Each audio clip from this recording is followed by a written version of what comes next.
Appelez-moi Internet Explorer, à Skip je suis en retard. Parce que je vais vous présenter mon avis sur Thunderbolts qui est sorti il y a quelques semaines maintenant. Cette vidéo sera évidemment full spoiler, mais je vais vous expliquer 2-3 trucs avant de vous partager mon avis. Pourquoi est-ce qu'il n'y a pas eu de vidéo? Pourquoi est-ce que j'en fais une maintenant? Qu'en est-il de mon avis? J'ai pas voulu parler de Thunderbolts parce qu'en fait j'ai une opinion qui est très divergente de l'opinion commune. Et en vrai, je sais que ça peut être super intéressant. Moi, le premier, je vous dis souvent que j'aime bien quand on n'est pas d'accord avec moi parce que je trouve que le débat est beaucoup plus intéressant quand on n'est pas d'accord et c'est comme ça en fait que tu apprends plein de choses, tu vois. Mais j'ai l'expérience sur YouTube, etc. Et je sais que dans une commu, que ce soit Marvel, DC, Star Wars, quand tu as une opinion contraire à l'opinion, on va dire, commune, tu te prends vraiment une shitstorm dans la tronche et je le sais parce que je l'ai un peu vécu déjà. J'ai fait une story, j'ai fait un TikTok pour vous parler vite fait de mon avis. J'ai fait un tweet et à chaque fois, je me suis pris des commentaires. Vraiment, c'était affreux. Voilà.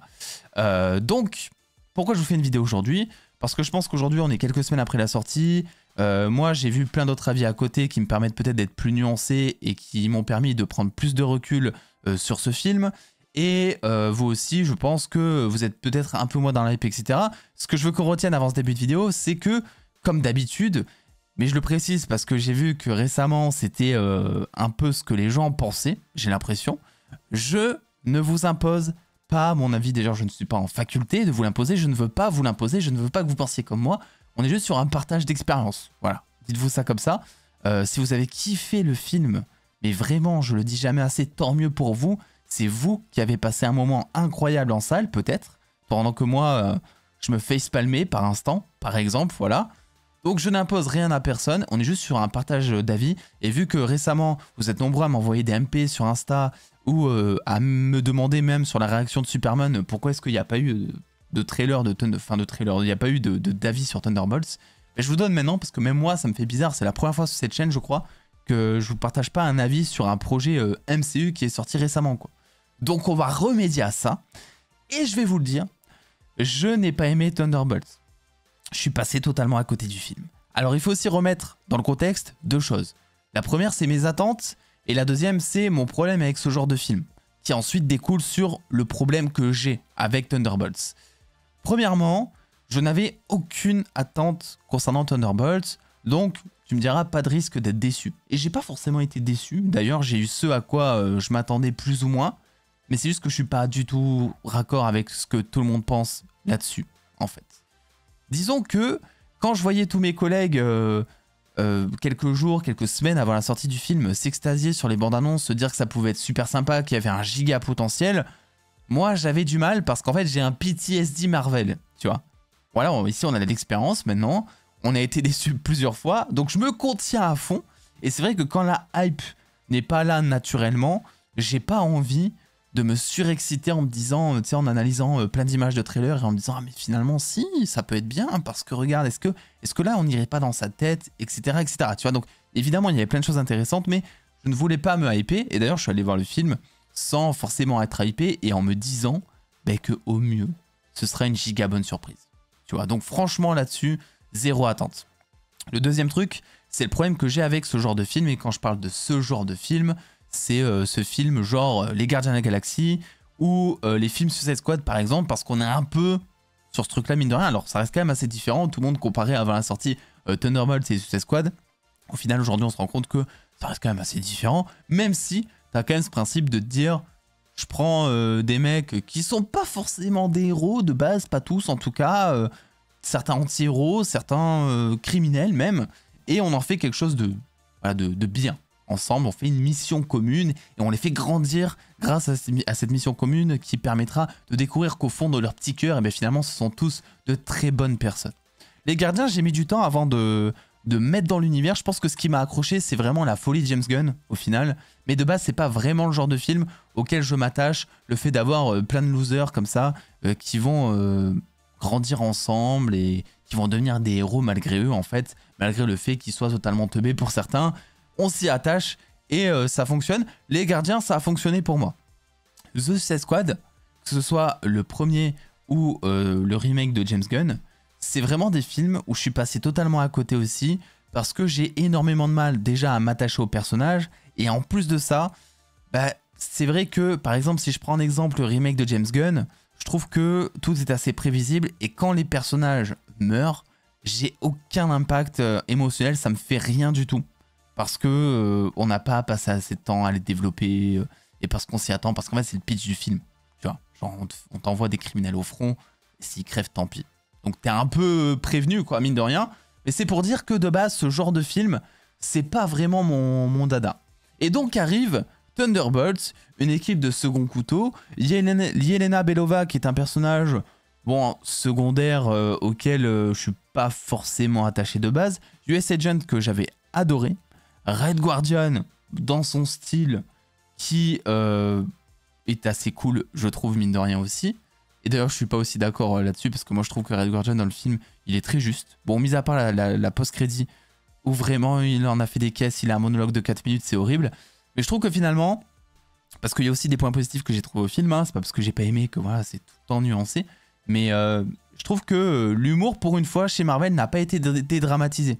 Si tu veux, avec Thunderbolts, tu savais qu'avec Red Guardian, t'allais rire, mais après, avec les autres personnages, s'il se passait un truc un peu dramatique, un peu triste, derrière, t'avais pas de blague ou quoi.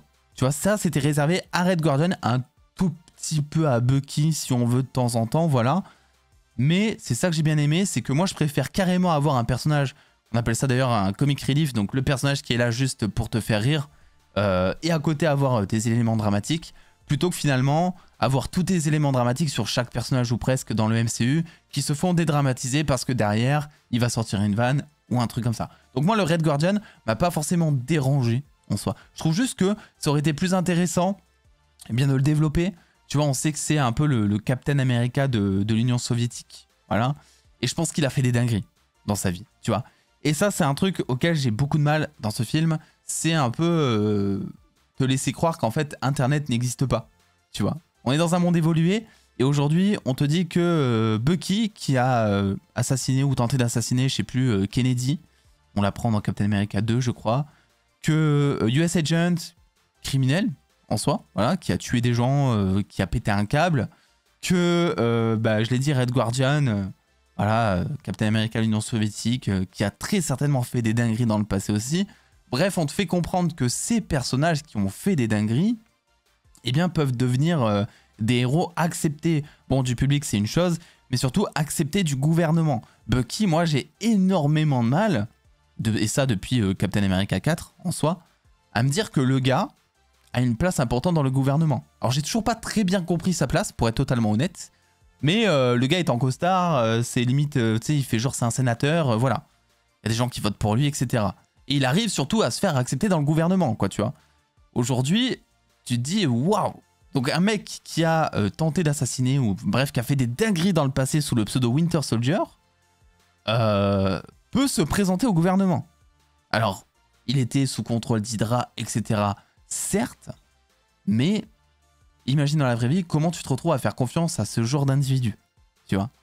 Et ça, c'est pas qu'avec Bucky, comme j'ai dit, c'est Red Guardian aussi, c'est US Agent. Donc déjà, rien que ça, j'ai un peu du mal, moi, à rentrer dans le sujet, tu vois, et à me dire, bon, du coup, est-ce que c'est parce que, entre-temps, il a aidé à sauver la planète en étant dans les Avengers, etc.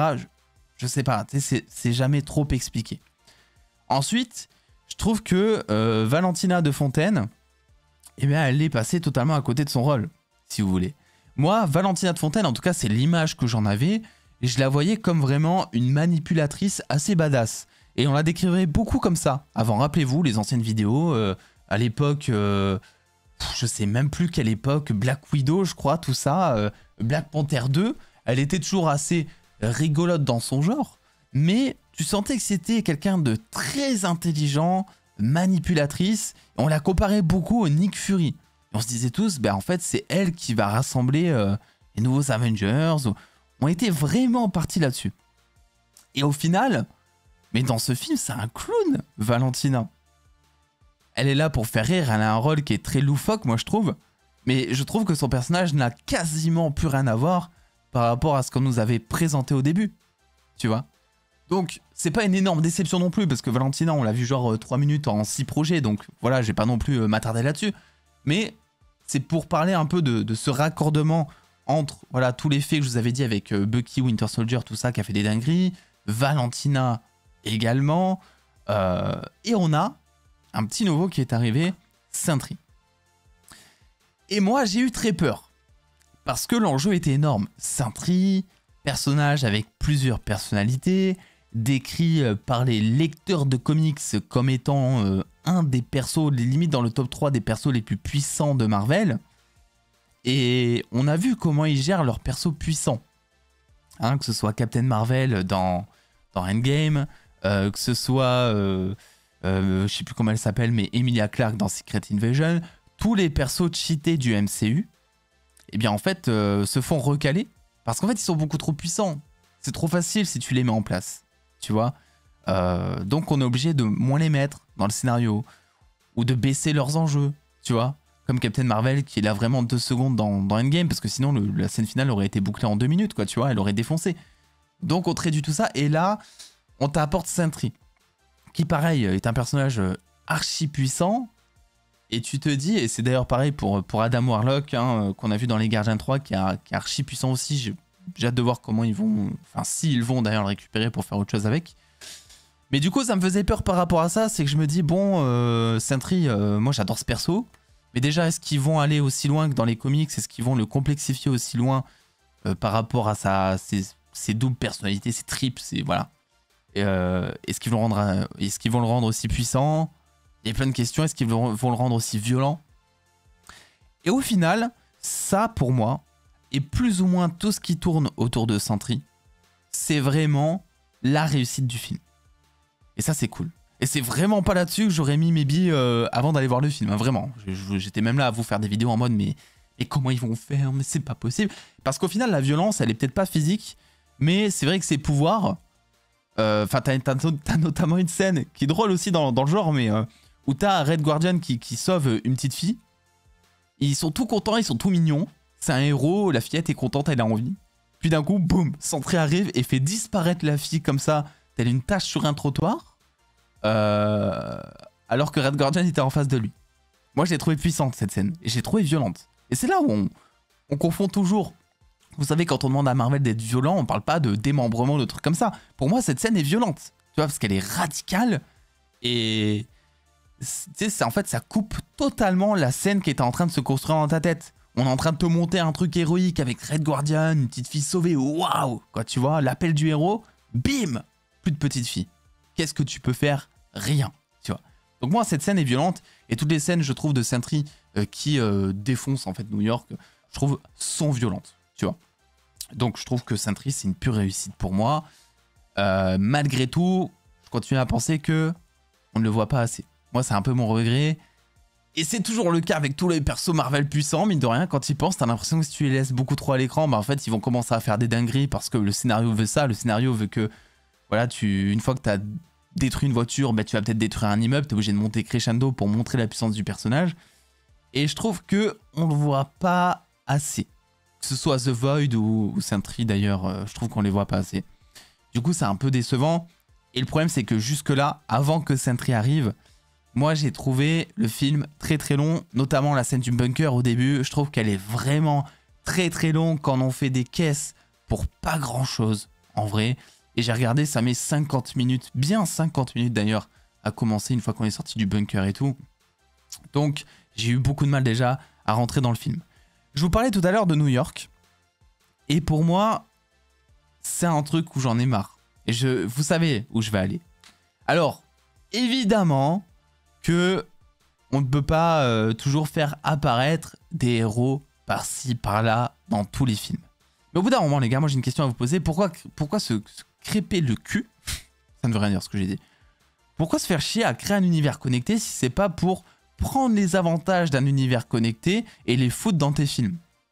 Je veux dire, au bout d'un moment, quand t'as New York qui est sur le point de se faire totalement anéantir, où sont les autres héros? Tu vois. Alors, on sait que Spider-Man, c'était compliqué en termes de droit, parce qu'il y a aussi cette histoire. Mais je sais pas, montre-nous un caméo de Kate Bishop, enfin, de Shang-Chi, fais ce que tu veux, il y a plein de héros, et s'ils sont pas à New York, ben montre-les, eux, en train de regarder aux infos ce qui est en train de se passer dans une autre ville, je ne sais pas. Mais montre que t'as quand même New York qui est en train de se faire détruire, montre que au moins, avec un plan de caméra, il y a d'autres héros qui se demandent qu'est-ce qu'ils font. Est-ce qu'ils agissent? Est-ce qu'ils essaient de passer des coups de téléphone mais personne ne répond? Il y a un truc à faire avec ça, je sais pas. Donc là-dessus, moi, ça me pose un petit souci aussi. Et ça coupe aussi ce point cohérent dont on parlait avec Bucky, Red Guardian, etc., Valentina de Fontaine. Pareil pour New York. Moi, j'ai envie d'un New York où les héros puissent s'interroger sur ce qui se passe dans leur ville. On leur demande pas d'être présents dans le film ou de devenir personnage principal ou de se mettre en costume. Mais juste, voilà, tu fous l'acteur sur un fond vert, tu le vois en train de regarder une scène et tu le vois en train de s'inquiéter et puis basta, ça dure 10 secondes à tout casser, mais tu montres qu'il y a des héros qui sont présents et qui s'interrogent sur qu'est-ce qui est en train de se passer. Voilà. Ensuite, mon autre problème que j'ai avec ce film, c'est que je trouve qu'on en fait des caisses vraiment sur l'aspect psychologique. Alors, il ne faut pas enlever au film le fait que ça fait plaisir d'avoir un film qui est terre à terre. Vraiment, moi, c'est un point que j'ai apprécié. Et c'est un film qui se veut dramatique aussi. Et ça aussi, c'est un film que j'ai apprécié. Pour autant, quand j'entends certains parler de ce film, j'ai l'impression que limite le film sert de master en psychologie puissance 12. Alors qu'en soi, tout ce que nous présente le film, bah en fait, c'est les clichés de la... en surface. En fait, c'est la dépression, la solitude en surface. Le fait que ce soit en surface, c'est pas une mauvaise chose. Parce qu'en fait, s'ils l'ont fait en surface, c'est aussi pour que ça puisse parler au plus de personnes possible. Quelqu'un qui n'a jamais fait de dépression dans sa vie, par exemple, c'est peut-être compliqué pour lui de voir quelqu'un qui peut pas se lever le matin, ou voilà. Donc ils sont vachement restés en surface pour que même une personne qui s'est levée un jour de mauvaise humeur, un peu en bad mood, mais sans raison particulière, puisse se reconnaître à un moment du film envers Sentry, ou envers les autres héros qui sont pas forcément bien dans leur vie pro, dans leur vie de famille, que tout va mal, etc. Et ça, je suis entièrement ok. Là où je suis un peu moins d'accord, c'est que, bah, comme d'hab, j'ai l'impression qu'on en fait des caisses, tu vois. Le film, il est dramatique, un tout petit peu, mais c'est pas non plus un truc de ouf, quoi, tu vois. Pour moi, Thunderbolts, c'est un film de phase 1. Et c'est bien. La phase 1 du MCU, quand j'en parle et quand vous en parlez, je pense qu'on est là en mode... Ah, c'était bien quand même, hein, Iron Man 1, Captain America, le premier Avengers aussi, c'était quelque chose. Tu vois, t'as cet effet nostalgie, des trucs très terre-à-terre, des enjeux où tu t'inquiétais pour tes personnages, où finalement t'avais plein de points forts, tu vois. Mais il y a beaucoup de films de phase 1, Iron Man 2, Ant-Man 2, Thor 2, là je vous cite des projets pas ouf, mais il y a aussi des bons projets dans cette phase 1 qui... sont juste terre à terre, sont juste ok, sympa, c'est un bon divertissement, mais c'est pas la claque. Et en fait, j'ai l'impression qu'aujourd'hui Thunderbolts, si beaucoup de monde comme ça l'encense, c'est aussi parce que bah, il arrive derrière des projets qui eux ont été catastrophiques, malades, ou alors qui ont joué avec le fanservice, tu vois. Donc là, t'as juste un vrai film, si on veut, qui n'est pas générique, qui a ses idées, son ton, sa mise en scène que j'ai adoré, notamment tous les plans sur les ombres, tous les plans de Sentry qui utilise ses pouvoirs, etc. Ça, j'ai adoré. Mais c'est aussi un film que je trouve on surévalue parce qu'il arrive après pleine catastrophe. Et c'est un film en fait qui fait du bien dans le sens où ça nous montre une période où Marvel était cool. Tu vois ce que je veux dire? Là, ça fait longtemps que Marvel, finalement, on n'avait jamais rien à reprocher à Marvel, quoi. Avant, c'était ça, hein. Pour rappel, si vous venez de débarquer, Marvel, avant, c'était le summum du blockbuster. Alors, je sais pas si les cinéphiles pur jus pouvaient dire ça, mais en tout cas, c'était quelque chose. Quand il y avait un film Marvel qui sortait au cinéma, tu te faisais éclater au ciné. Tu vois, c'était la salle qui était blindée, c'était... Internet qui était brisé en deux, c'était les t-shirts vendus, c'était quelque chose, quoi. Et Thunderbolts reprend un peu cette époque, je trouve, te fait sortir des personnages que pour certains je ne connais pas du tout, parce qu'on va pas se mentir, nous on connaît les personnages. Mais les personnages, c'est limite des personnages secondaires et tertiaires. USA Agent, on l'a vu 2 minutes dans Falcon and the Winter Soldier, enfin 2 minutes, j'exagère, j'ai adoré son personnage en plus. Mais ce que je veux dire, c'est que si t'as pas vu la série, tu connais pas ce perso. Yelena Belova, elle date de Black Widow, tu l'avais vite fait dans Hawkeye. Black Widow, c'est un film qui est sorti au ciné, personne s'en rappelle. Hawkeye, personne n'a vu cette série. Je parle du grand public, encore une fois. Ghost, j'en parle même pas, ça date d'Ant-Man 2. Taskmaster, elle n'existe pas. Faut vraiment qu'on parle un jour de ce personnage, à quel point ils l'ont gâché de ouf. Mais tu sais quoi, ça m'a pas dérangé. Parce que dans tous les cas, ils ont niqué le perso. Donc autant y aller jusqu'au bout et faire un truc avec et s'en servir comme pilier scénaristique ou je sais pas trop quoi. Ça m'a pas forcément dérangé. Les carottes étaient déjà cuites, de toute façon, avant que Thunderbolts démarre.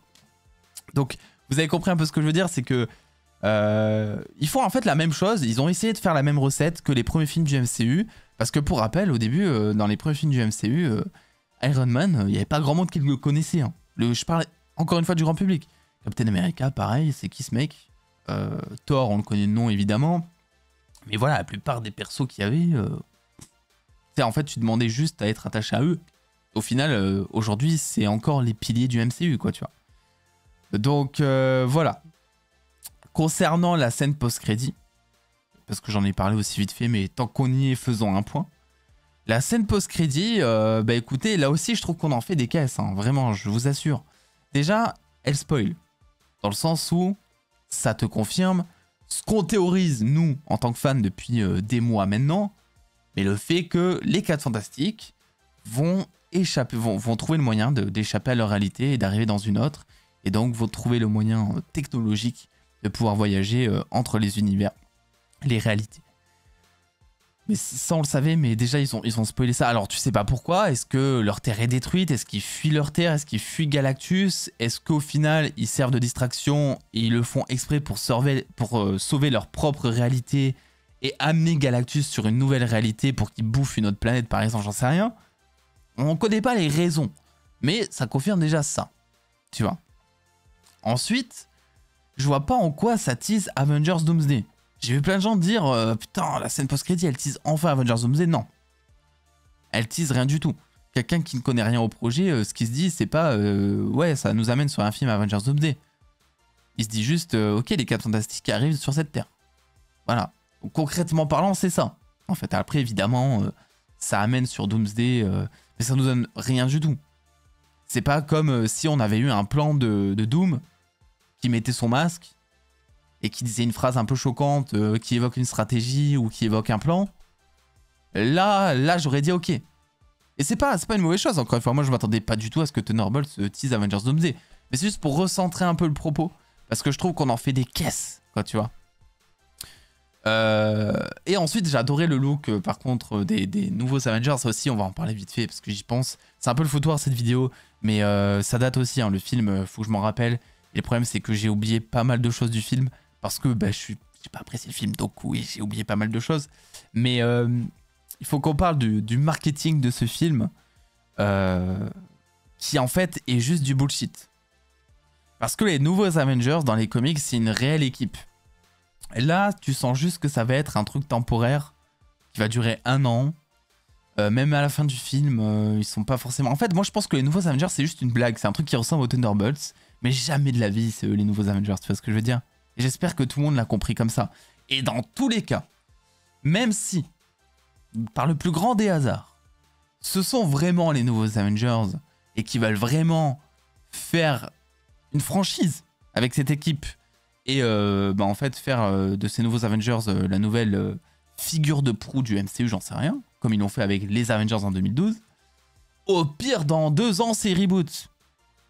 Parce qu'il y a Secret Force qui arrive et qu'ensuite on sait comment ça va finir, ça va être soft reboot. Alors probablement qu'ils existeront toujours pour certains, mais en tout cas l'équipe sera plus du tout la même. Donc ça aussi on s'en fout. Après il y avait ce truc de dire, ils ont fait tout un truc marketing, ou aussi ils en ont fait des caisses je trouve, c'est-à-dire que dès le début ils ont mis cette petite étoile, l'air de te dire le titre va changer. Bon, tout le monde l'avait dit, on l'a dit sur cette chaîne, d'autres l'ont dit des mois avant, que ça allait être les nouveaux Avengers ou les Dark Avengers ou quelque chose comme ça. Ça a été le cas. Donc finalement, il n'y avait pas vraiment de suspense. Mais en plus de ça, pour le grand public, pour ceux qui n'avaient pas du tout connaissance de ces théories et vont juste voir un film du MCU comme ça et tout, etc. Bah en fait, si t'as pas vu le film dans la semaine où il est sorti, ce suspense autour duquel ils ont teasé pendant des mois Même Kevin Feige en interview disait « Ah, vous en saurez plus après la sortie du film, cette petite étoile, ça veut vraiment dire quelque chose. » Donc vraiment, ça a été un point important de la stratégie marketing du film. Et bien tout ça, une semaine après, ils ont fait le reveal. Donc ça veut dire que le grand public a perdu ce truc de se dire pourquoi est-ce qu'il y a une étoile dans le titre. Après, est-ce que le grand public s'en foutait pas un peu? Je sais pas. Bref, je trouve pas que ce film mérite tout le succès qu'on lui accorde. Alors encore une fois, je suis content qu'un film du MCU puisse fonctionner. Parce que ça fait un moment que tout le monde n'a pas été du même avis sur un film. Mais c'est vrai que je me sens un peu seul, tu vois, à me dire mais bordel, qu'est-ce qui cloche en fait avec moi? Et encore, je vous ai même pas parlé du pouvoir de l'amitié à la fin, du câlin géant qui permet de sauver le monde, etc. Mais bon, voilà, je suis passé totalement à côté du film. Il y a des choses que j'ai trouvées très sympas. Les scènes d'action, le son, les refs au MCU, dans les dialogues, dans les chorégraphies de combat, sont très sympas aussi.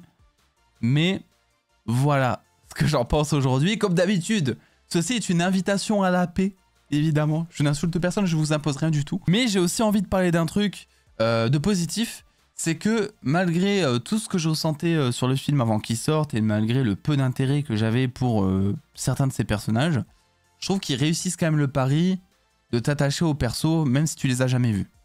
C'est-à-dire que moi, US Agent par exemple, c'est un perso que j'adore. Mais tu prends le grand public qui potentiellement n'a jamais vu aucun de ces personnages ou ne se rappelle d'aucun de ces personnages, je pense que ça fonctionne.